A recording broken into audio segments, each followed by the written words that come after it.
Hello and welcome to another edition of the Scarf Bagara War, your weekly Stockport County feast of opinion, some facts, lots of chat.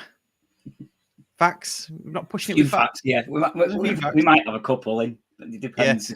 Yeah. See what we can do. Thank you to everybody that's joined us. All the usual names are popping up. Dave Philbin, Jamie Willis, PJRC, Ian Downer, Phil Lloyd, Stuart Poynton, Nick 10, County 1883. All the usual ones. We need to have a big get together and have a live thing. And drink. Maybe. Thanks for joining us tonight. We have got fan guest coming on, and we'll get him out pretty soon. We've got opposition preview, with Tim from Fearless in Devotion. So he's going to be joining us about 8:30. So we'll get him out and we'll talk all things Wrexham, FC, Hollywood, flyovers, guards of honour, rivalries, all the buzzwords. I need to get one of those klaxons. So every time we mention something, it goes, brah, brah, brah. Well, as soon as you say Wrexham, that klaxon goes off, doesn't it, over there? It does, yeah. Over the border. I think it goes off in Philadelphia as well, and Canada, like the whole of Canada. The whole of Canada. Yeah. That's one hell of a klaxon. It's one hell of a klaxon. So, how are you, mate? What have you been up to this week? Anything exciting? No, not really. I went to Dave Schofield's charity sort of event at Basque last night. That was good. Doing the charity work and stuff, and then some banging Manchester tunes being played by the DJ. So yeah, it was good. It was a good night. Nice. Was you dancing like Ian Brown? I was stool dancing, so I was just like shoulder dancing on the stool. I like it. Right, let's waste no time because time is of the essence. And what we need to do is we need to get our guest out. So our guest, it's his first time. He's a debut guest as fan guest on the Scarf Bagara War. His first game was 97-98 season, and he was 9 years old, and his first game was a 0-0. Oh, and he came back. Yeah. It was a 0-0 in 97-98 against Bury. Oh God, yeah, I was going to say, that's dedication to come back after that. Yeah, well, I think, and if he was 9, he probably won't remember, but I think they were singing champions at us because they won the title, didn't they, in the year before? I don't know. We finished second. Yeah. There you go. Oh, fact. We've got a fact. Have we? What is it? Well, you've just said. Oh, right. Yeah. Sorry. I thought you were talking about something else. Yeah. That's right. Yeah. So they were singing champ because they won the league below us. They won Division 2. We were finished second. Crew went up in the playoffs, and they were singing champions at us. So, when the away team goes to the team that's just won the championship, what do you think they should sing? There we go. Bit of inspiration for Saturday. His favourite county goal has got to be the Paul Cook Screamer. So, yeah, I mean, that's a really strong choice. Favourite county player has to be Super Kevin Cooper, and he's still in touch with him today. So the first question I'm going to ask him when he comes on is, can you get hold of Kevin Cooper for us and get him on the show? I think it'd be rude not to do that. Favourite county game was a 4-3 win at home against Bolton. Bolton 3-0 up to 3-3, and Aaron Wilburn scored the last-minute winner. And his favourite moment, it's got to say, it'd be Dinning penalty at Main Road away. Or the 4-3 away win when Chris Byrne scored that absolute pearler against Wolves away. They're all really strong choices. Can't argue with any of that. Nope, all good. All good. Right. Shall we get him out? Let's. Oh, no! You're joking!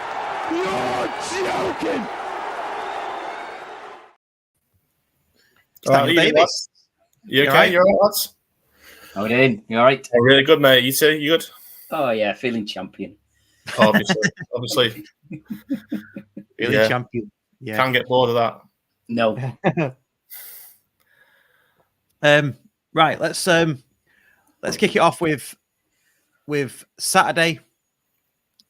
the game. I suppose that let's talk about the game. Did anybody? First question is: did anybody pay attention to the game? And while you do that, I'll go and switch my my disco lights on. Not particularly, no. I think it was most of the case of just waiting for the game to finish, to be honest. It wasn't. It's a really weird atmosphere. I thought like, at first, as if everyone was like singing and like enjoying the game, and then it just went a bit flat, didn't it? Just everyone just waiting for it to finish, kind of thing, wasn't it? Yeah, we did the club call on Monday, and I was sort of I couldn't really remember. Certainly the second half, I couldn't recall. I knew there was goals, but I couldn't recall the goals until the other lads started telling me what the goals were like. No, it's just a really weird. Yeah, it's a weird one. It was a really weird one. Yeah. But yeah, I think they looked like a team that didn't have anything to play for. You know, I think we looked like a team that as we said, the shackles were off. There was no pressure on us. We could just go out and do what we wanted to do, didn't we? As you said, I think the only positions you could say anybody was actually in properly was Ben in goal, Fraser and Pye in defence, and Wharton up top. Everybody else just seemed to be wherever they wanted to be. Yeah, roaming everywhere. Yeah. Indeed. I was like when the second goal went in from them. The second goal went in. It was like, how's that got in? Like it just like trickled in from about. I was like, how's that got in? Yeah, I'm not sure if we would, because you can't see on the highlights. I'm wondering whether if Ben has took a step the opposite way before he's hit it. Yeah, it was bizarre. And then he's not been able to get across. Probably might have a few lagers for the game and just didn't like. Yeah, it did. The whole day seemed a bit strange, didn't it? Well, let's not talk about the night time just yet, but the whole sort of build up to it. I don't think. Well, I know I've never been. I don't think I've ever seen County in a dead rubber where we've gone up before, and you know you've gone up, and you're that relaxed. Many seasons where nothing's happening. You know, you're not going down, you're not going up, that kind of thing, or you're already down. Mm-hmm. But it was just weird. It was like I genuinely was not asked about the game. It's weird, and it was a competitive game. Yeah, in the football league. Yeah, I do say it felt like a bit of a pre-season friendly, didn't it? Yeah, I had that feeling about it. As you say, that's probably the most relaxed that I've ever been watching a game when, as you say, we were champions. So it was all done and dusted. There was everybody just wanted it to say get finished, didn't it? Get the presentation, get the trophy. Yeah. Was there any Dan? Was there anything that disappointed you in the performance?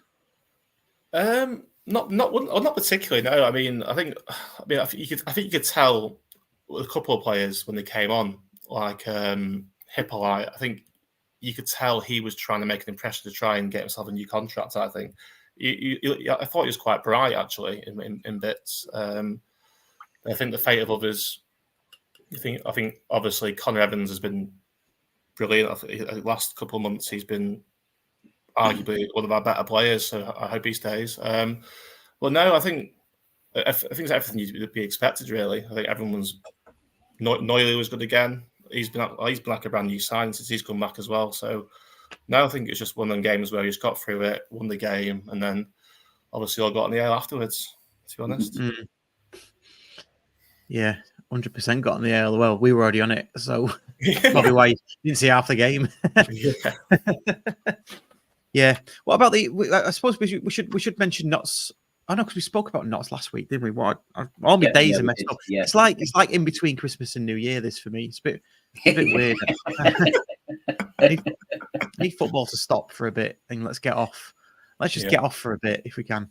So that was the game. I mean, personally, I was disappointed with only one part of that game, which was their second goal. I said it on the Courtyard Club call that he had so much time. He shaped to shoot twice. The second time he shaped to shoot, it went in. It wasn't particularly a good shot. Ben's probably seen it late. It bounced at least once, maybe twice before it got in. It went to the back of the net. So yeah, but hey ho, champions don't really matter, does it? Who gives a shit? Yeah, it's just trickled. It's just trickled in from about 25 yards. It's like a pea roller, wasn't it? It's just weird. Yeah. It was bonkers, absolutely bonkers. What, Dan? I know it's your debut on the show today. What do you think about the whole thing around County? I mean, it's 4 years old now, but the takeover and what's happening at the club. Yeah, it's absolutely amazing. Like, I mean, people. I mean, I think people are a bit like skeptical about what Matt Stotty would do with, like, obviously, would he stick to his word, everything he's doing, but everything he's said, he's delivered, hasn't he? I mean, what a man. I mean, new ground, obviously, ground redevelopment's come in. Obviously, three promotions in 6 years. I mean, what more can you want? What more can you want from the guy? I mean, it's like the club has been reborn, hasn't it? It's like, it really is like magical, to be honest. Yeah, we've got our identity back, haven't we? I think that's everyone's bought into it.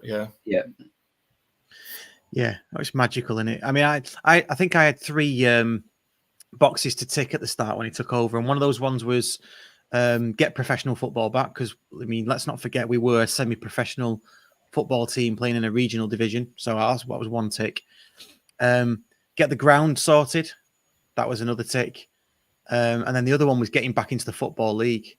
So my expectations from when he first came in have been met. They've all been met, and now it's just like bonus material for me. This, League One was always my baseline. That's where I think we should be playing. But I don't know, something in the back of my mind was thinking it's not going to be as smooth as maybe it has been. Do you know what I mean? Get back into League One, because we've got another 3 years now to get into the Championship, aren't we? According to the plan. Yeah. As you say. I mean, I mean, obviously, I'd love to be pushing for playoffs again next year and stuff, but I'd be quite happy to be in a similar position to to Northampton, Leyton Orient, and Stevenage, because I think they're 9th, 10th, and 11th, aren't they? So just at that sort of the bottom of the top half, I'd be quite happy. Sort of 10 to 12. I think I'd be quite happy with that next year. But it's the same as last year. I think last year I'd have been happy just to finish mid-table, but the longer it went on and the more that we got into the playoffs, the more expectation that I started having, thinking, oh, right, we can do this. And then we were sort of flirting with that automatic promotion, wasn't we? So again, it was like, oh yeah, I can get behind this. But it depends who we sign, doesn't it? I think that's going to be the biggest thing, is the players that come in and the caliber of the player that we bring in. I think that's the big thing I think that'll change what my hopes are or what my expectations are for next season. If we get 3 or 4 big players and it's like, oh well, we're going for this. Yeah, exactly. I mean, I think the thing as well is, like, obviously players like Nick Powell and Sarcevic, I mean, I think they're gonna kick on again. I mean, I think if the right players come in, they're gonna blossom even more. Yeah, like, he's gonna. I mean, Powell, obviously, a lot of the time, like, sometimes he gets a bit of a rap for obviously like playing these balls, but some of the players aren't on his wavelength. When people are a better level on his wavelength, I think he'll get come on even more. So, and I enjoyed his interview after the match with John Kieran. Yeah, I did. That was. I mean, I could see how but I think it's the whole persona that Powell brings, isn't it? As you say, the laziness, but it's not lazy. He's just got time. He makes it look easy, and as Dan's just said, it's other players aren't on the same wavelength, and then for him to come across and go, well, it's only job's only half done. We want to be in the Championship. This is where we need to be. So job's half done. We need to push on and carry on next season. Do you know what it is with Powell? It's the I've looked it up. It's the slow play paradox. So I've been doing some research. So what that is you throwing more facts? Yes, I'm just going to throw facts out there today, guys. Hit that subscribe button, guys. Throw some facts. I can't imagine he was on the Jaeger bombs either. I can't imagine he was on the Jaeger bombs or the lager. I don't think he's the kind of person that would do that, to be honest. But no. So the slow play paradox, then, that is, you might be able to guess what it is, but it's where a player is, I won't say so good, but there's respect for him, and other players don't rush him or don't close him down as quickly, as fast as maybe you'd expect them to, because they know he's just going to do something. He's got time on the ball. He's a step ahead, or maybe 2 steps ahead. You see it in the Premier League at the top level, don't you? Where they're not just running for nothing. And that's what it is with Powell. And that'll just get better in League One. I've seen a lot of chat on X in the past few days. Some people saying they don't think he will be as good, and some people saying no, they will, because he is a really good player. Some people saying, well, he look lazy, all that kind of stuff. Obviously, game of opinions, but I think he's just going to go from strength to strength. Yeah, as you say, League One, it is a more technical league, isn't it? As you say, it's another step up. And as we've mentioned a few times, there's 2 leagues in League One, isn't there? There's the top half, or the top 7, which are really good, classy footballing teams. And then you've got sort of the bottom half, which are still sort of a League Two-esque, set pieces and that type of stuff, a bit more dogged. So, as you say, playing against them big teams, or the ones that want to play football, it'll just be like say, step up again. It'll be brilliant. Yeah, absolutely. Yeah, just a couple of comments that have come in I want to pick up on. PJRC says, Russ, what 3 things do you want now? I mean, I'll open this up to everybody, but for me, training ground in the borough. I mean, that would be massive. A full training complex with, bells and whistles, and it's for reserve games there, and all that team there, as well. Yeah, that'd be grassroots. Good. It operates away from match days for the public as well. I mean, I don't know how feasible that is, but that would be really, really cool. And then just to get into the championship, I don't think I've got 3 things now. I don't know. Oh, maybe build on the ground like they promised. But these are all. It's all bonus stuff, isn't it? We're not playing catch up now, are we? We're going forward. We're moving forward. Maybe send Wrexham down. He's gone early. That's fired. Gone early with that one. Ding ding ding ding.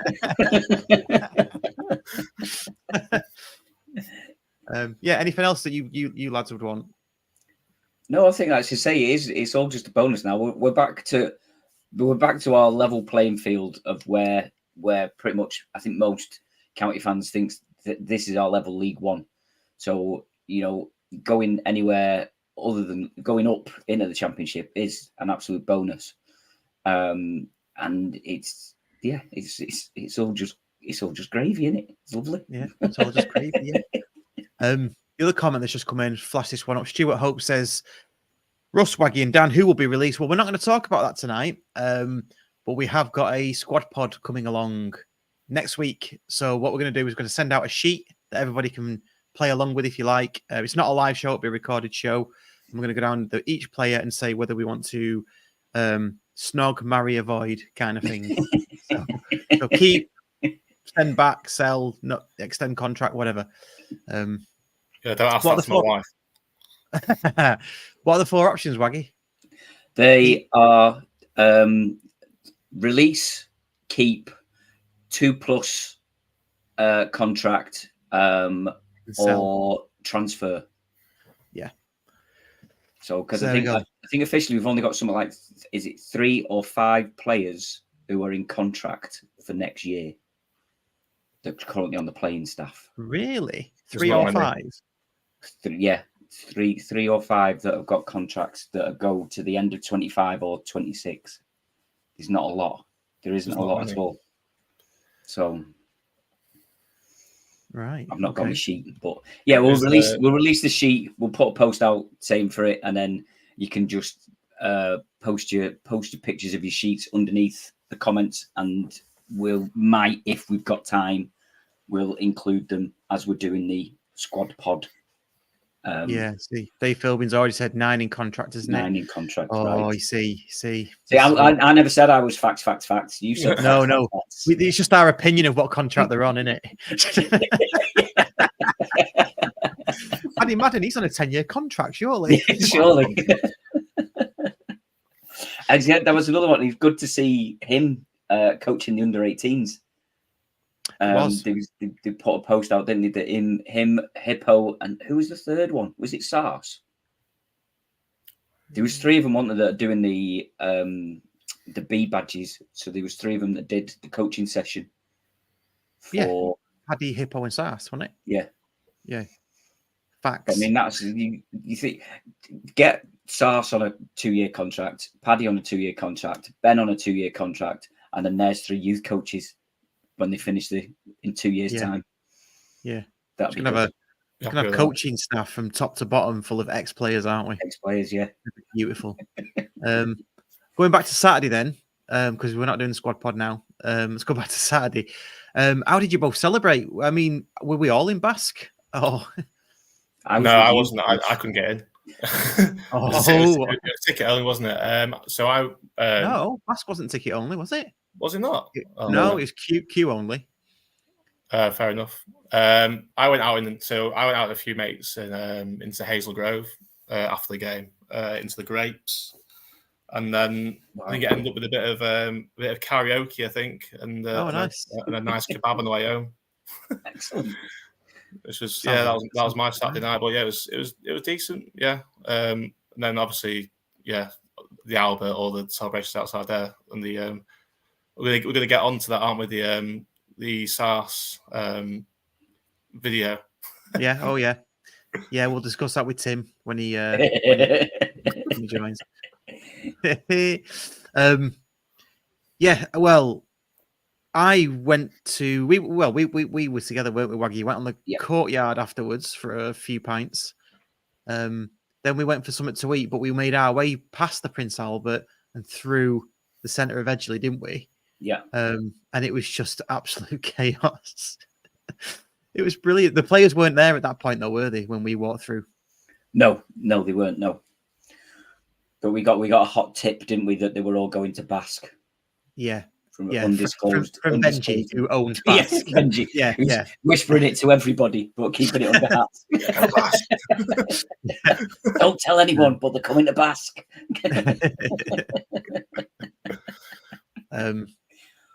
But yeah, I mean, the comments are coming in. There was people on the roof.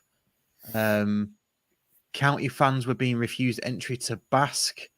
A vlogger got in, though. Which vlogger got in? Which vlogger got in? David Wright, 08, Mr. Cameraman, friend of the podcast. Please tell us which vlogger got in. I didn't see a vlogger in there. Not that I know all the vloggers. Yeah. But yeah, it was pretty much chaos in Basque, wasn't it? It was just wall to wall people. There was a massive queue outside. Somebody said they didn't even get in because the queue was too long and they gave up. Yeah, it was just brilliant. It was absolutely brilliant. The players came in, managed to get photographs, got some names, got some numbers for future pods. So hopefully they'll materialize. Yeah, it was quite enjoyable seeing the players singing their own songs. Yes, DJ kept playing.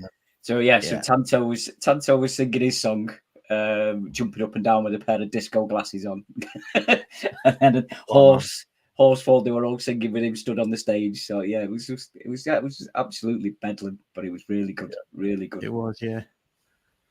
It was absolutely bedlam. Before Tim comes on, Dan. Yeah. What just wanted to touch on it's going to sound really weird, this, but I just wanted to touch on you for a bit.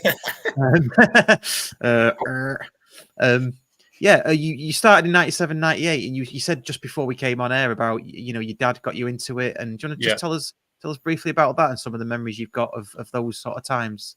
Yeah. So my dad got me. So obviously, it used to be when I was 8 years old. Obviously, I remember it was before I even started going. I obviously listened to the Chesterfield game on.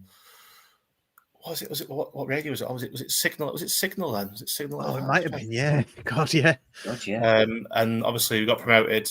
Obviously winning that game, get promoted to League to obviously the Championship, and then so Dad then decided to get us a season ticket for the 97-98 season, and what a season that was! It was just some of the football we played, and obviously fell in love with a lot of the players like Connolly, Cooper, Angel. Obviously, it's just great times. And then, as I say, that season, I luckily got as mascot against Man City when we won 3-1. That's brilliant. Wow, that was like a mascot for that game.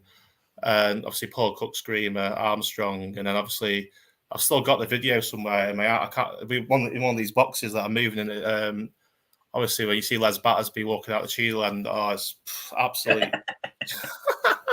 absolute joy. Memories like that you'll never ever lose. And then my first away game was that game against Wolves. Unbelievable. 4-3 away. I think, ridiculous game. Cooper scored 2, Burns scored 2. And that's when the club was just on the map, wasn't it? Going to Molineux, beating Wolves at Wolves 4-3, stuff you can only dream of, isn't it? Going to clubs like that. Yeah. And a few good wins away at Bolton as well. I remember. I think Ding scored a screamer there as well. I think Woodthorpe scored one as well, actually, one year. Absolute rocket at the Reebok. But yeah, some amazing memories, yeah. Yeah. I mean, to just start watching County at that time, and that was the absolute height that we got to, wasn't it? Eighth in the Championship. Yeah. I mean, I'm not going to call you a glory hunter, but there's no better time to start watching it, is there? No. Obviously, they went through the times, and obviously, back-to-back relegations, and then watching some absolute filth. But yeah, we had obviously, But then the other side of it was obviously when with Kilner and stuff, and we had obviously the young lads coming through. We had Tansy, Welsh, all them people coming through. All Alan, all them kids coming through. We obviously just played the kids, and it was that was brilliant because obviously you saw them talents, and obviously we had to let them all go because we had no money. So obviously they all went out and did other things, didn't they? But a lot of them players we produced there that they've obviously had great careers, haven't they? So yeah, absolutely. At the time, yeah, and that's what we want from this, isn't it? That when Mark Stott talks about being sustainable in the Championship, that's what we're talking about, isn't it? We're talking about having a real big. Not big, but I suppose it would be big. A really good academy in the borough that caters for all of them, and I don't think it's blasé to say that the next Phil Foden coming through should be if he went to my primary school, he should be coming through the Stockport County Academy, shouldn't he? Really, you know what I mean? Or Cobby Mainu as well. He was at Cheadle and Gatley. Should be coming through our academy. These players. Yep. Yeah, you'd like to think you can get just one or two that can not even. Doesn't have to be that level either. That can just Cody. Obviously, is. I think obviously it's a difficult one with him now. What happens with Cody? Obviously, is he gonna? I imagine he'll be loaned out again next year, probably maybe to possibly League Two, maybe one of the lower teams. Yeah, I don't know, but. Cody's from the existing academy set up, isn't he? I mean, he's probably been a bit unlucky. He's probably a bit too late, in Cody's terms. But any more coming through, and I think you sell one, maybe two of those. I'm talking in 5 and 10 years' time now. Sell one or two of those. It's going to make Mark Stott's investment of 6 and 5 million for the first 2 years look like peanuts, really, isn't it? The eye-watering sums that they're selling for at those levels. Someone put Taylor Howard Bellis as well. He probably would have come through ours because he is Steve Bellis's nephew. Yeah, so it's talk about going to Ipswich, isn't there? I think 15, 16 million or something, possibly. Apparently it's been rumoured that if Saints don't go up, then Ipswich is sniffing for 15, 16 million. So imagine that's for a fee. They are the sums we are talking about. Right, we have backstage our esteemed guest, Tim from the Wrexham podcast, Fearless in Devotion. So without further ado, let's get Tim out. Here's Louis Barry. Gets the ball out from under his feet. What a run this is from Barry. All the way to the edge of the area. It's going to be 3. Oh, my word. It's Louis Barry to make it 3 for Stockport County. Wrexham are all over the place. I swear, I just picked a random video. And weird. Unbelievable, that. It's just a random one. I knew I should have been less kinder to you the other day. I knew it. Knew it. More fool me. Yeah, next time you're coming on ours first, and then we'll come on yours. Next time. I thought, I know. Apologies for that, mate. It was a bit of a cheap shot, but I thought it'd be funny. So that feels like a lifetime ago, honestly. Right, different world. Yeah. Yeah. So let's When start. was I mean, that? Was that September? yeah, because we were 2 or 3 games into our 12-game winning run, weren't we? What at Wrexham? What has changed since then? I know it's a different keeper. Is the lineup completely different? What's God, I can't gone even on? remember the lineup. Somebing have to remind me. To be honest, I try to erase that from my mind as best as I could on the day. I think one of the change. The thing he's not playing at the moment is Toes has kind of been left Yeah, out. I mean, it's a bit of a weird one because it's easy to sort of use it as an excuse, but it's a valid one because his dad had just passed away, not long before that game, and then Parky took him out and just said, "Look, just have a bit of time to yourself," because obviously he's up here, his family are down south, so and there was a little bit of clever man management there as well. So yeah, I think it was a combination of things really. Just for whatever reason, I think it Matt Howard was in goal then as well. So I think we were in between keepers, if I remember rightly. Yeah. So key sort of disruption in that sort of defence and goalkeeper unit really, which we've had a lot of. To be honest, we've had a lot of, probably no different to a lot of other teams, but it just feels like some of our key defenders. If you'd have told me at the start of the season that the likes of Aaron Hayden and Jordan Tunnicliffe would be even being touted as being surplus to requirements at this stage of the season, well, laughed at you. But that's the way it's turned out, So yeah, I think those are the main components with those, and again, it's a valid excuse. Is that Mullin was still playing probably when he shouldn't have. Was he playing for that game? I can't remember if he was Yeah, playing. it was his second game back, I think, wasn't it? Yeah, so he was off it for a lot, which is mad when you think of the goals he's knocked in, especially since probably the turn of the year, really, sort of January onwards. But yeah, it's a weird thing, and I suppose unless you suffer an injury like that, it's kind of hard to explain the sort of impact it would have on you as an athlete, in terms of performance levels. I imagine it's the sort of person that would get over it from a mental aspect. He's not the sort of person that would share the challenge, but I think the overall, the sort of lung capacity and all that sort of stuff, without getting too medical, I imagine it does have an effect. And he definitely lacked the yard of pace. We thought, oh Jesus, it's gone, but it's reappeared. So yeah, those are the key moments, I think. But yeah, different side now compared to then, in terms of finding their feet and the mentality of it all and everything else. And if you can have a wake up call, I suppose I have one like that. Yeah. So was that the wake up call? Did that sort of thing? Did you start to think we need better players? We need to change it? And did you invest in the January? Is that where all the new players have come from? Or were they all free transfers? The January transfer window was a bit of a more miss than hit. Literally 2 players in January. And that was Jack Marriott and Luke Bolton. And it was just a bit like, it felt a little bit, are we just buying players for the sake of it at that point? It was a bit of a weird one. Yeah, you seem to buy players that you'd already got in decent players in the same positions, didn't you? Yeah, that's the way it struck me. Then Barnett was getting a little bit injury prone as well on that flank, on the right flank. So they needed a bit more cover, and they couldn't necessarily rely on having James McLean back in there, because he wasn't playing every game. I think he was still in the Island setup at the time. So there was a little bit of to and fro as to who they were going to get, and then Marriott was like probably is a preferred choice over the sort of likes of Dolby and obviously Billy Walters who's out on loan. So yeah, I mean, Marriott's definitely got something. He's played at a decent level, so there's definitely something about him. We just haven't quite figured out what yet. But I definitely wouldn't say the January window had a massive effect. I think it's just a case of getting the key players back together at the right time, figuring out that it was never going to be plain sailing in this division. But from a wake-up point of view, I think it just said, you're not going to have your own way in this division, which is needed because you can't have it all your own way. It can't be like FIFA, like National League was last season. It was just like, how is this even happening? Who gets 111 points in any competition? That's madness. So that's never going to happen again. We thought Chesterfield might do it, and then their wheels came off on their charge to sort of eclipse that points total. But yeah, I've enjoyed it. I've enjoyed this season more than I did last season by a mile. A lot of people saying, "Oh, it's not as good."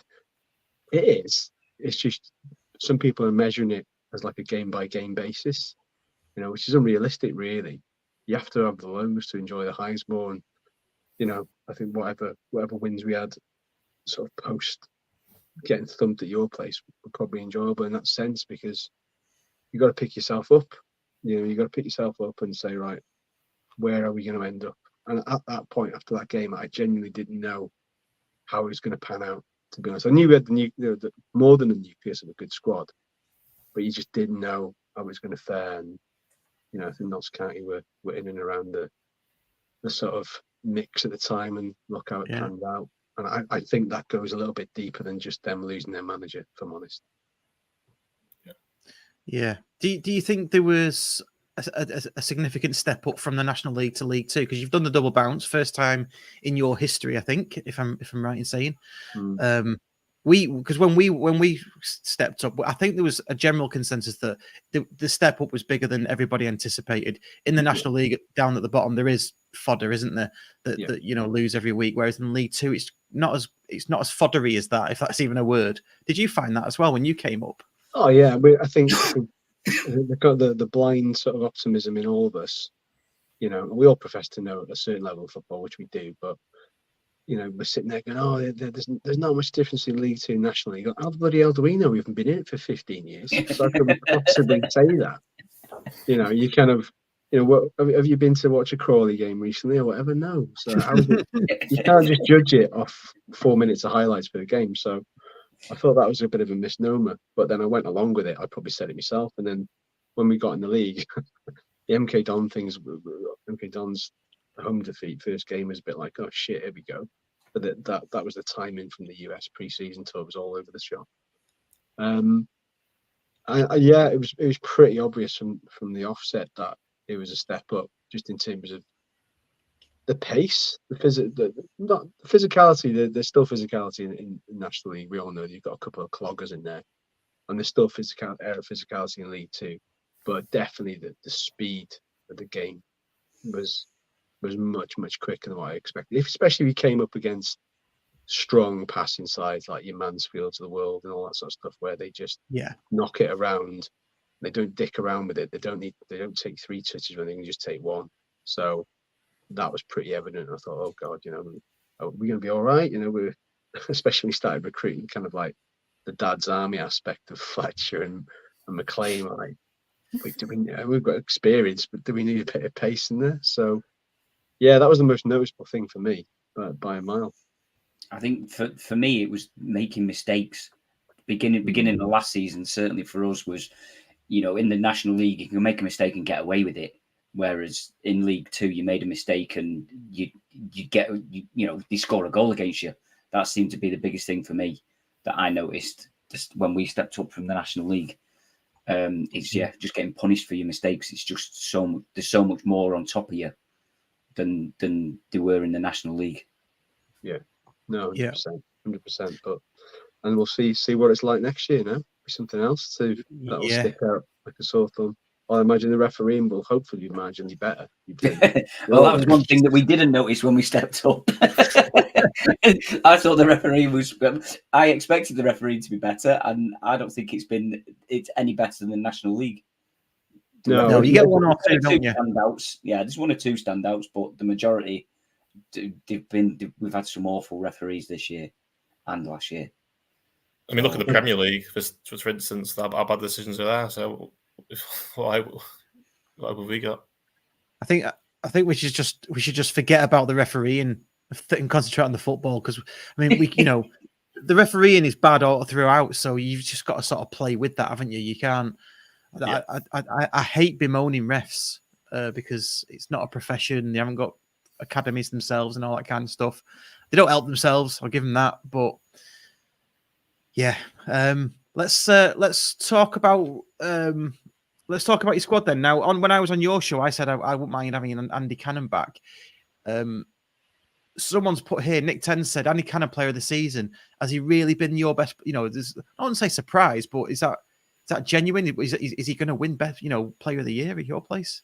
A strong shout. He's got a strong shout. We were kind of all umming and ahhing as how do you measure a player of the season? Is just something that's played all the season, the majority of the season, consistently over a short period. It depends how you verse it. And we've had that weird sort of, probably bar maybe a handful of players who played a lot of games. A lot of the others have been dipping in and out, and that's the process of a large squad, isn't it? As you'll know, you can chop and change it until it works. So I was like, I wasn't sure on Cannon, but he has come good. He has come good. He got sent off at Crawley and at Crawley early in the season. Like some people are, that's him done. That's him done. There's no coming back from it. It was a bad tackle. It was just shit tackle. Like, but he's competitive. But he just needed to sort of rein it in a bit. It turns out I found out the other day that we're like 4th from bottom for like disciplinary, which is quite astounding. I can't believe that. Wow.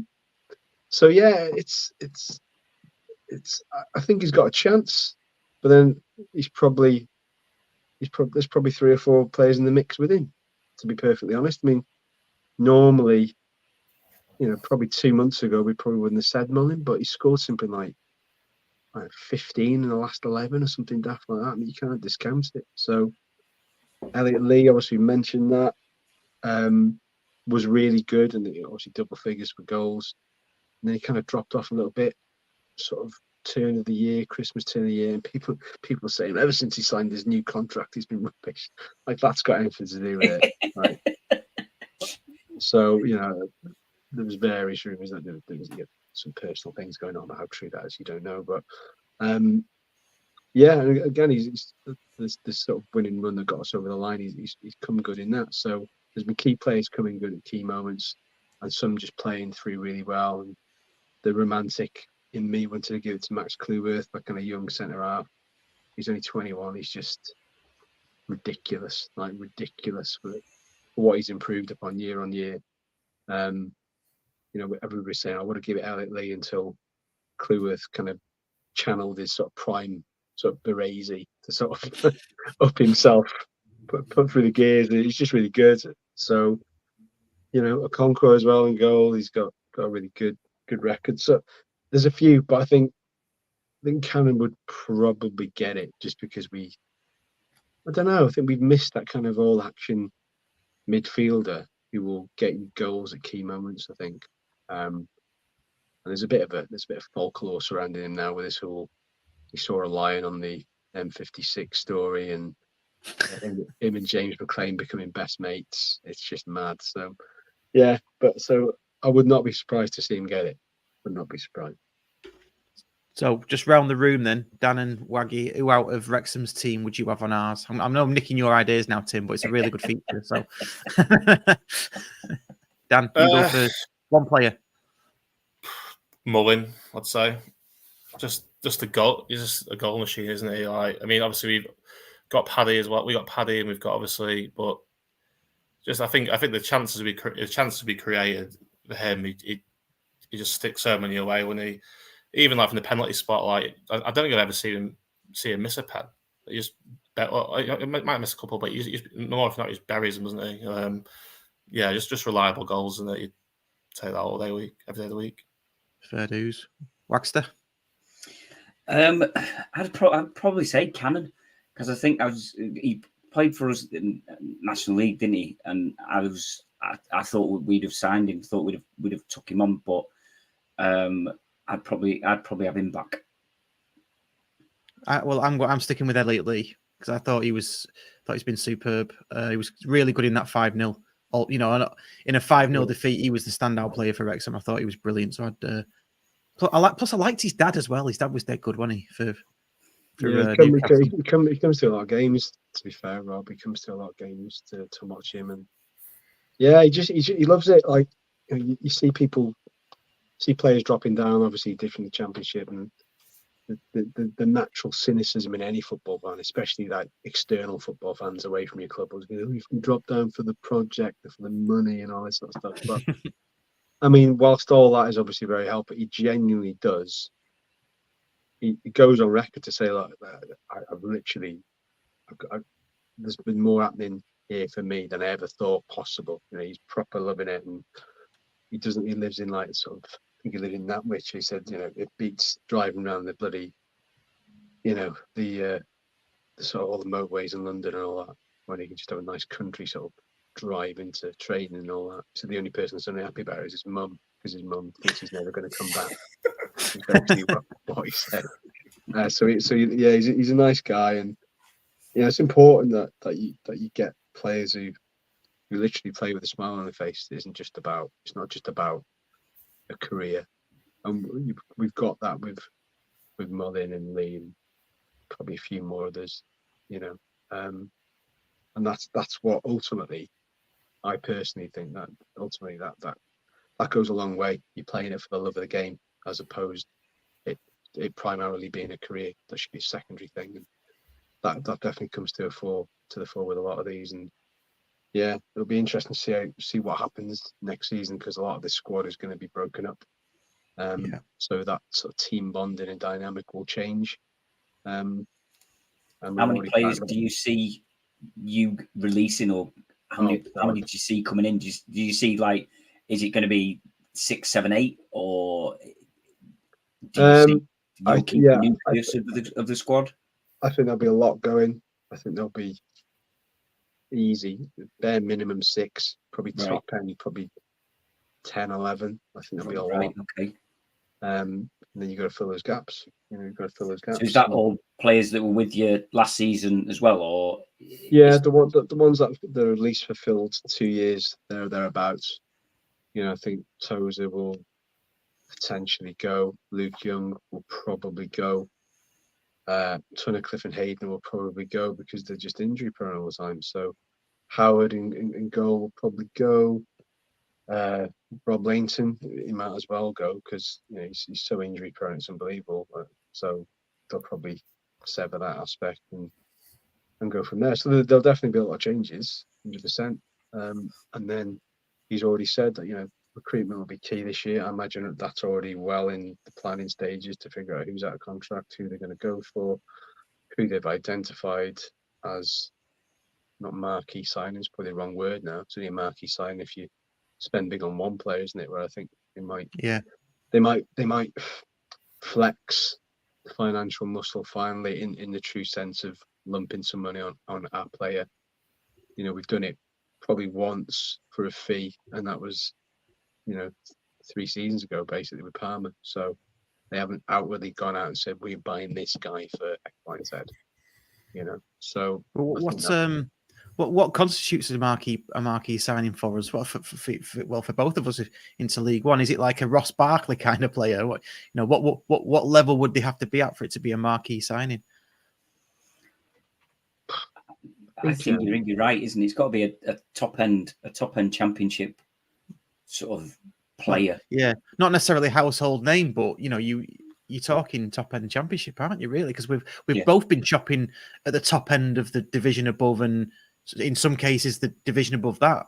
Certainly in the National League, we were getting League One players. So who knows? I think it's going to cost a lot of money for a marquee signing. Yeah. We're not going to get anybody on a free, are we? It's going to be a million plus. It's released, so I think that's you're talking a few million probably if you're going to be looking at somebody as a marquee signing.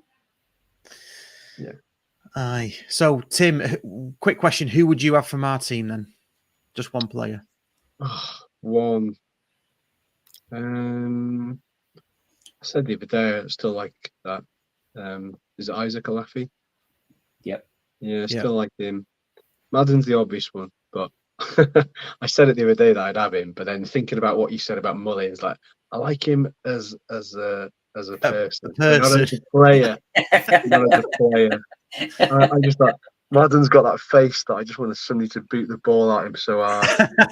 Got that face. A bit like Waggy's face. Waggy's got the same face. He's just got that face. But I saw a picture of Paddy Madden when he was at Fleetwood. I didn't even recognise him. No. Yeah. Like boy, man, they're completely like worlds apart. But he's obviously a very, very good player. There's no doubt about it. The Welsh aspect in me wanted. Is it Southern Hales? Southern Hales? Oh yeah, Southern Hales. Yeah. How much involvement is he at this season? Has he had a fair bit or not? I mean, he was when we first started, but he got injured. Like he does, he's a bit injury prone, isn't he? But we were thinking at the start of the season that we've got Kyle Noyle and South Wales wouldn't get in. South Wales got in, and you could not get him out. He was like unplayable. His pace is almost like a joke. Do you know what I mean? How fast he is. But is he? I think he's a Cardiff lad, isn't he? Yeah, I think so. I'm not going to so. I don't know if that would matter to him, but I'm going to stick with a Laffy this time, just because. Right. Again, it comes back to what I was saying then about just playing for the love of the game. And he strikes me as the person that does that as a primary factor in why he does it. Yeah, he does. Let's move on to Saturday then. Let's cover the Claxons are going to go off now, but the rivalry, Guard of Honor, the flyover, all this stuff. What do you make of the rivalry? I know we've asked you this before, but let's have an update on what we think the rivalry's got to. It's a lot of hot air, isn't it? Depending on what's seen and what's heard and what's said, and I kind of try to see it from a different point of view. I can start whinging about, should Challenger have said that at the time in the pub all those years ago? Should Sashavich have said that on the roof the other day? Blah blah blah. But then I said, if she was on the other foot, part of me would be like, it's a bit classless, but then part of me would be like, fuck it, it's quite good fun as well. So, absolutely, yeah. So, if it was the opposite way around, if you'd won the league and we'd finished third, then I'm sure that there would be videos of your players and managers. I'm not sure, I'm not saying that just to play devil's advocate. I genuinely, I'm not sure. Purely for the whole remember you representing aspect, that they like the club internally ruling things like an iron fist at the moment. You have to say the wrong thing about the club and you probably get like a 10-year ban. So that'll probably apply to the players as well to a certain extent. So yeah, I'm not sure, but I mean, in terms of the overall rivalry, again, we've had it before, haven't we? I mean, somebody said on Twitter before, X or whatever it is, people don't like to acknowledge the fact, but the truth of the matter is that both clubs are more similar than they are different. Yeah, and that's the awkward fact of the matter. It's just the way it is, Yeah. And like I said to you the other day, so I would rather play Stockport twice a year than play Bromley, Forest Green or something like that. And because yes, it's closer, but it's it's just as an away day, it's more fun as a kind of laying down a bit of a marker. It's more fun as well. You lay down the marker in that game. Blah blah blah blah. I wasn't aware of the Bentosa thing that you mentioned about. Literally, that was the first I heard of it until you told me about it the other day. So I was none the wiser. But I think it's all in good spirit to a point.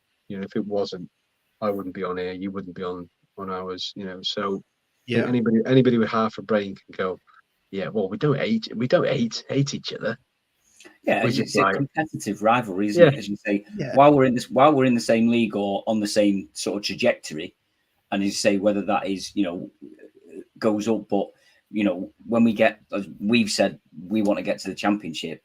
Whereas I know that the Wrexham boys have said that they want Premiership type of thing. So I think as long as we're sort of there or thereabouts with each other, I think it will be a competitive rivalry. As you say, there's no real hatred between us. There's no traditional sort of rivalry or anything like that, but it is a competitive rivalry. But there's always been like crossovers as well, because I remember when Stockport were in the Championship, I can't remember when that was. I kind of want to say, was it the early noughties or something like that? I can't remember when it was. But late 90s, early noughties. Yeah, but I just remember thinking it's a similar kind of like situation going on in that you're in the kind of like proximity to bigger clubs in the sense of your Man Uniteds and Man Cities, and we always struggled with the whole Liverpool, Everton defectors. I can't be asked watching Wrexham, but I'll pay X, Y, and Z to go on a bus to go to Liverpool where I know nobody, have no association with it whatsoever. Yeah, not that I'm bitter about it. Not that any of those fans have completely changed, gone full circle in the last few years. So yeah, in that sense, I remember looking on and thinking, if they can do it, why can't we? And it was the same with other teams, Yeovil and like Bradford. When Bradford got to the Premier League, I clung on to this firm belief that every dog has their day, and we're having ours now. However long that day lasts. So we're just lapping it up, win, lose or draw. It's just the best times, honestly, for a sustained period of success. Is this the best time? And even the old boys that followed the team that got to the championship in the late 70s have now said this is the most fun they've had because of what's going on, and because you might not necessarily lose that player this time like you would have done in previous seasons gone by. You might lose him for a fee, but it better be a commanding one. It's nice to be in that sort of position where you've got that bargaining power behind you. Yeah, absolutely. Yeah, I remember, just a quick one. I remember being not devastated, but really disappointed when we let Ashley Williams go on loan to Swansea, and then we sold his sell-on clause for something ridiculous. I heard. I don't think he ended up going for much eventually, but it was at the time I was thinking, bloody hell, he could go for millions and millions, and we'd get nothing now because we were just in a dire situation where we just needed cash. But you're right. We you don't have to do that anymore. We don't have to do that anymore, and it's all dead good, isn't it? So It's just weird, isn't it? It's weird. Yeah, and yeah. What I love the fact that we'll be getting up people's noses again, like the Charltons of the world who've basically been treading water for a while.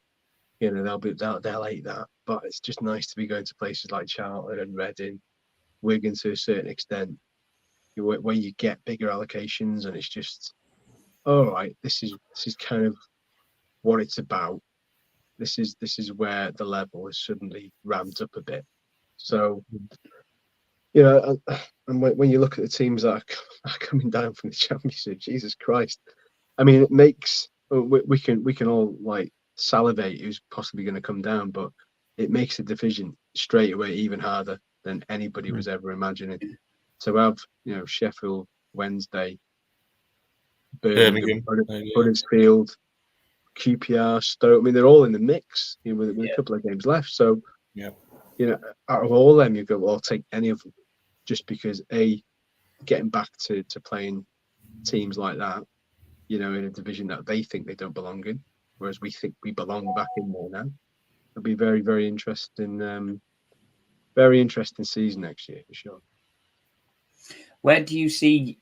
We mentioned before you came on that now we're back in League One. We sort of see that as like county's base level. That's where we belong. Where do you see Wrexham? Do you see yourselves as a League One club? I know that we're both hopefully going to push on from that, but do you see that as being sort of your base level? Is what Wrexham, how they should be with the fan base and that type of thing? Yeah, I think so. I always kind of like entertain myself with some random pub conversations about there being a football natural order. Sounds a little bit kind of Gestapo-ish, but you know what I'm on about. Like if you could pitch your team anywhere based on whatever. I always thought in my head, your fan base and potential and all that sort of stuff. I always kind of had maybe lower echelons of the Championship in my head. But that's been greedy probably. So, but then given everything that's going on and given the way the club's currently being run and I've been told today that basically Parkinson's is going to have a blank checkbook to play with in the summer. That gives you all sorts of crazy hope of what could possibly transpire. I mean, nobody's ever done the bounce from National League to Championship in 3 successive seasons. I think there was one who did it in 5 or 4, and nobody's ever done it in 3. And whilst in my head I'm like, consolidate and build. Don't get too green. Don't get ideas above your station. I think a lot of that will depend on recruitment. And mobilizing that and harnessing that team spirit again, which is vital. That team spirit alone can win your games. So I think a lot will hinge on that for sure. And yeah, I'm just excited by it. Like, how can you not be? It doesn't matter. Even if these guys walked away tomorrow from the club, they would go with with the best wishes in the world. But I think the only worry that I've got about potentially doing so well next season and possibly doing it is whether we've got the infrastructure for the Championship. I don't think we have. We haven't. Well, I don't think about it. We definitely haven't got it. You know, we haven't got a training ground sorted out. We seem to be living this kind of slightly nomadic existence between 3 or 4 training facilities, which isn't ideal. Yeah, it's not great. You know, 1 minute they're training there, 1 minute they're training there. So that's a bit of a bone of contention. Is there any plans in place, or have you heard of any discussions or anything for that? I mean, that was a big thing that Stock come in with, saying we want to be a Championship club, so let's plan to be a Championship club now. That's why we bought Carrington, the training ground, or rented it for a sustained period, so that we had that base to be able to, as you say, build on. So is there anything from your side? I mean, I know they've been training back at Collier's Park, which was owned by the club before various unscrupulous previous owners separated the assets from the club, and now it's run and owned by the Welsh FA. So we do have an agreement to use it. How regularly we use it, I don't exactly know. So they'll go between there, they'll go Carden Park. Sometimes they've even trade on the racecourse ground itself. So there have been sort of sites identified, but they haven't firmed up what that's going to be or costings. It's not going to be cheap. And I think Humphrey Carr, the executive director, basically said that they looked at Fleetwood setup as an ideal training ground complex, in the sense that you've got a training complex, you've got 3G pitches for a community hub as well. You've got offices, you've got your back office structure in place there, so it frees up more of an imprint in and around the ground there. But that was like 8 million. So where do you magic 8 million from? Some people might say, well, just get it from your owners. If they were going to go down that route, they would have gone down that route by now. So you've got to do it in a certain manner. And I think the reason why a lot of fans are kind of pissed off at Wrexham is that they actually haven't really spent outwardly like vast sums of money. And when the accounts come into play next season, when they're published, it's going to be quite astounding, the amount of income that's been generated from sponsorship deals and documentary and the pre-season tour, blah, blah, blah. So, we're definitely only spending what we can afford to spend and what's being generated. So, yeah, bugbear is that. But, yeah, you'll have to come good. But, if they're well ahead, if they're fifth with 10 games to go, they better get their thinking caps on, to be honest. Yeah.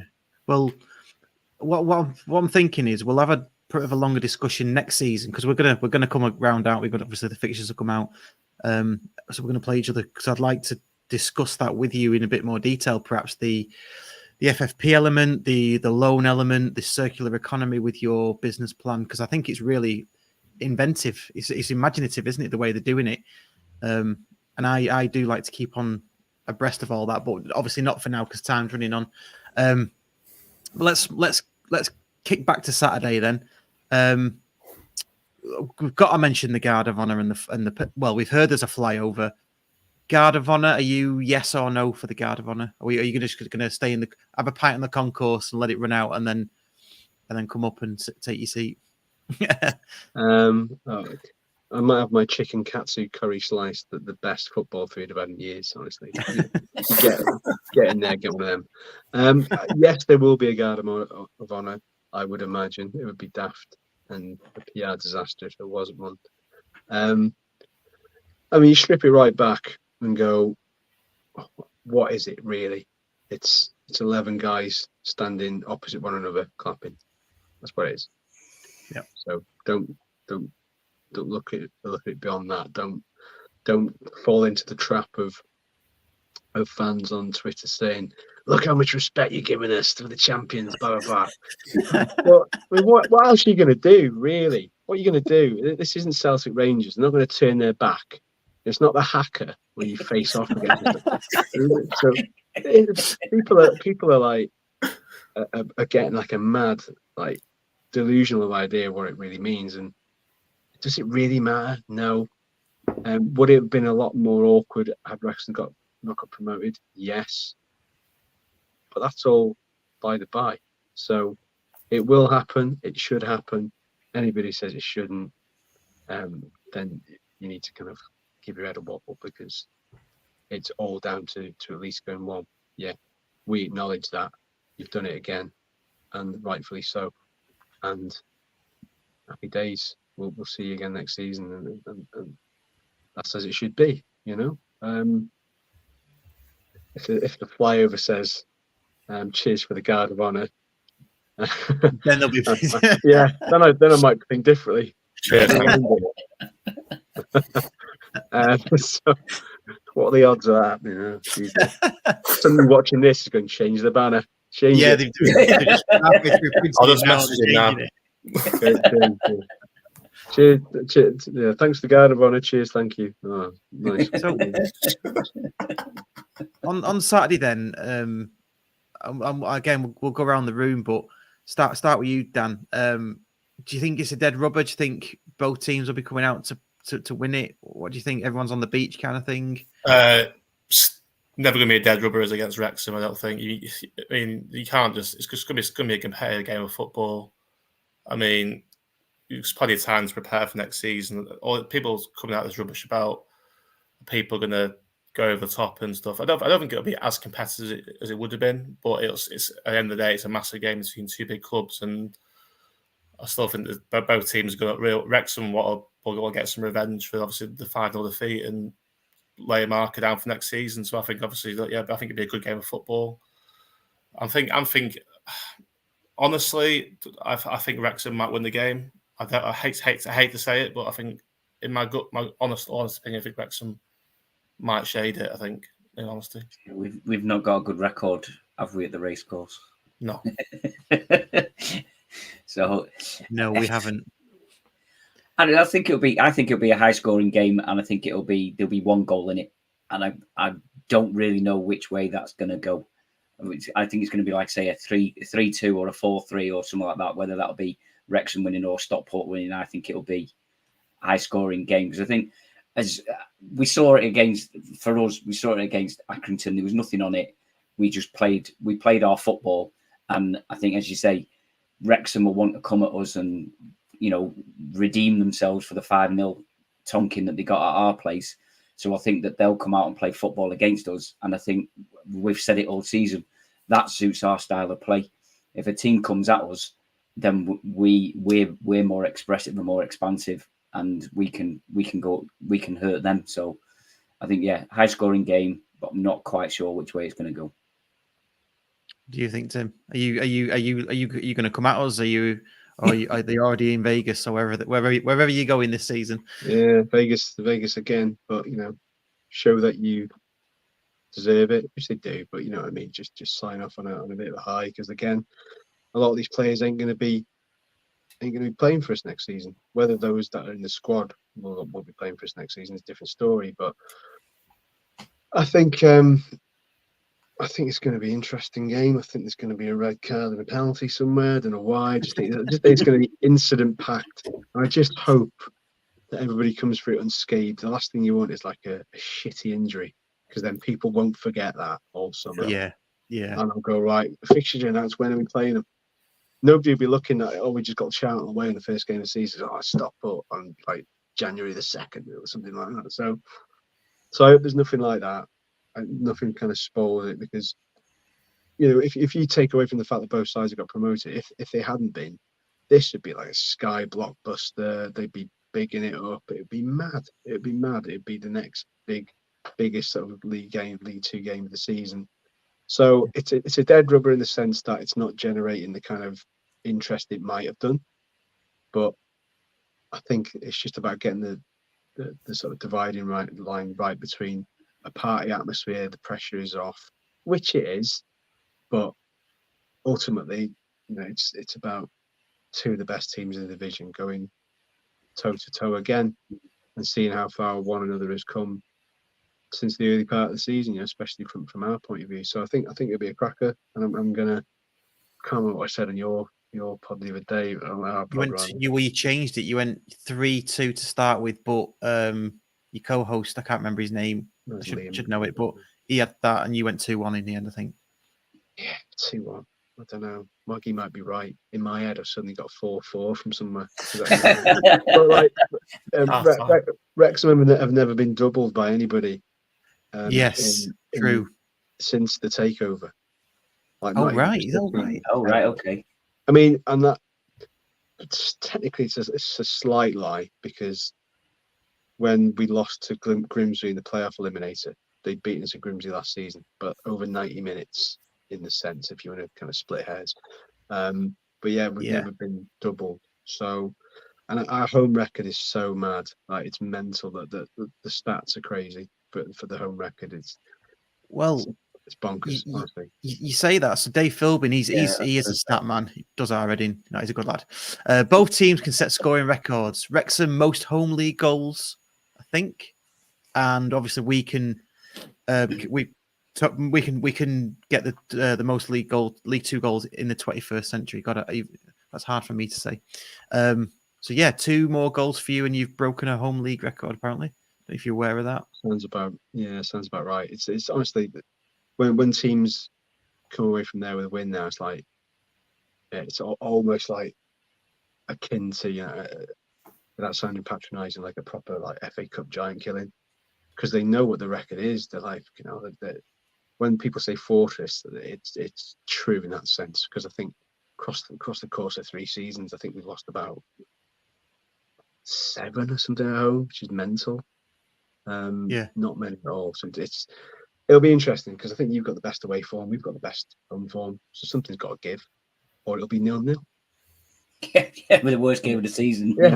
it'll be 0-0, and they'll be passing it to one another in the centre circle for 90 minutes, whilst both sets of fans just shout about there being a guard of honour.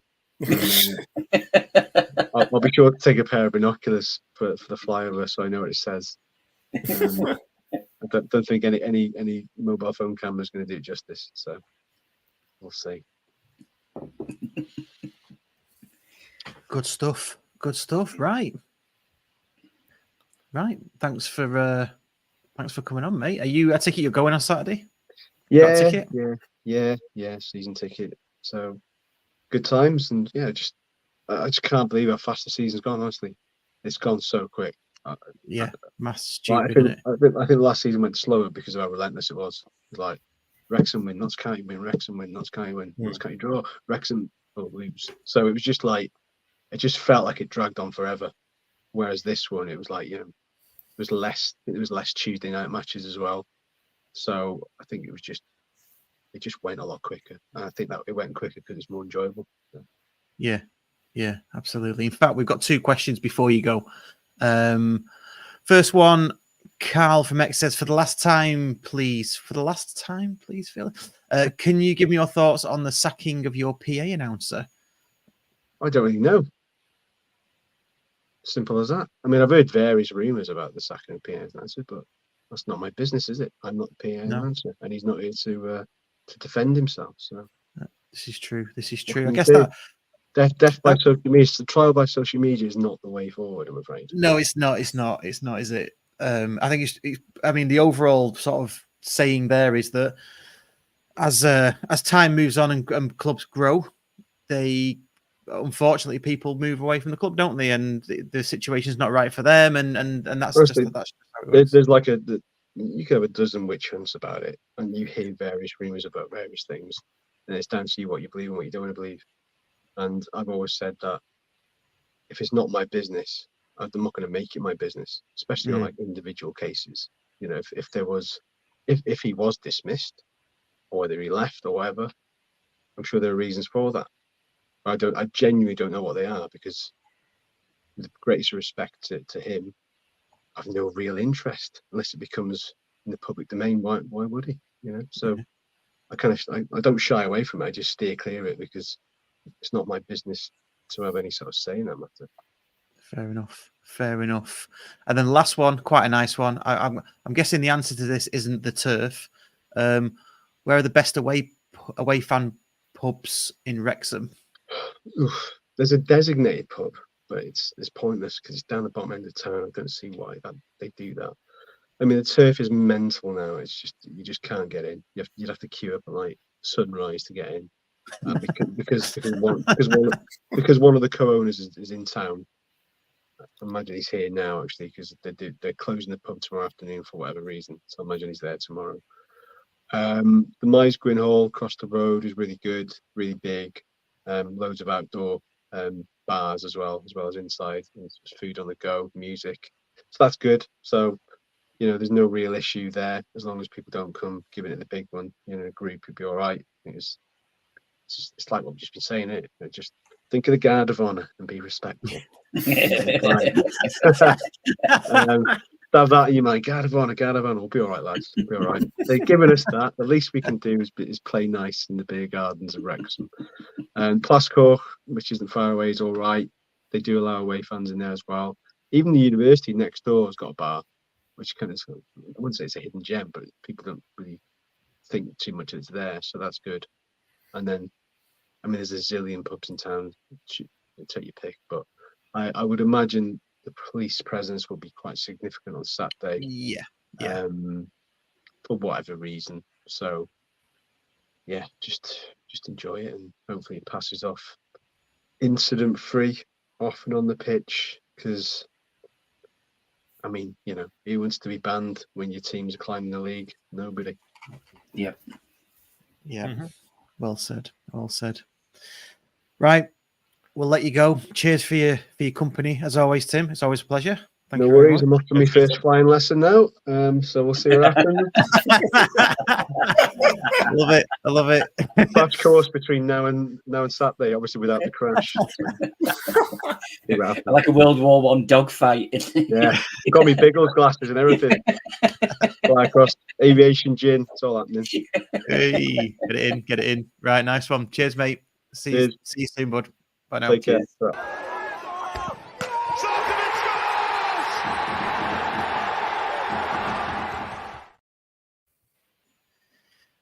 There we go. Always good value is Tim. Yeah, good man. Yeah, he's a good lad. So yeah, good stuff. Right, well, I think we can just about wrap it up. Dan, have you had a good time, mate? Mate, yeah, I've loved it. Yeah, I really enjoyed having me on. I really appreciate it. Any other time you want me again, just give me a buzz, and yeah, no worries. I told you it went fast. It's been an hour and 20 minutes already. Yeah, it's flown by. Yeah, you're talking about football. You can just talk forever, can't you? Yeah. Few things to mention actually before we all go. We have got the squad pod coming next week. So we've got the Courtyard Club call next week, the squad pod. There's a couple more Mentel podcasts coming out over the summer as well. We are continuing throughout the summer. All these other podcasts, even some award-winning podcasts, stop in the summer. We don't stop. We're going all the way through the summer, and we're going to do England podcasts as well. Our man on the ground, Righty, is going to the European Championships, so he's going to join us live from the European Championships sometime in June as well. So that's pretty good. Yeah, we might do some England Courtyard Club calls as well after the matches. If we can get them organised, we'll try and get some of them in as well. So sounds heavy. It sounds bloody good. We have got confirmed. I've got loads of numbers from different people last Saturday coming on the pod, and we've got numbers in the bank as well and all this kind of stuff. So we will get them on. But what I don't want to do is promise anything. The only one I can promise, and it's a great one, is on the 8th of May, we have got Dave Conlon coming into the County Arms, and he will be on our live show. So 3-time promotion winner, Dave Conlon, will be joining us. So that's something to really look forward to. So that'd be cool. Are we doing getting reses? It's a bit late. Do you want to do it? Have you got to get in the reses? Have you got to get in the reses, Dan? I've not got to get in the reses. No. I do have one, but I can save it for next week. Okay. Yeah. Oh, and Dave Philbin says the England one should be called Wembley Waffle. Okay. Any advances on that? That's not your best work. That's not your best work, Dave. Yeah. No, that's the first it's come up. Then no, I'm not currently got no ideas. No, something better than Wembley Waffle. Yeah, it wasn't quite that. Yeah. So yeah. So thanks for everybody for watching. Do press that like button. Do subscribe if you haven't already. And do rate and review us on whatever podcast player you are listening to us on. That would be useful as well. We do like to climb those charts and get this out to as many county fans as we can. All good stuff. Right, there's nothing left to say apart from cheers, thank you, and we shall see everybody soon, I guess. Indeed. Yeah. Let me just play some music out, and then we'll see you later. Cheers, thank you. As I was walking down Castle Street, I saw a crowd of strange faces, and they said to me, "Where can I see the famous county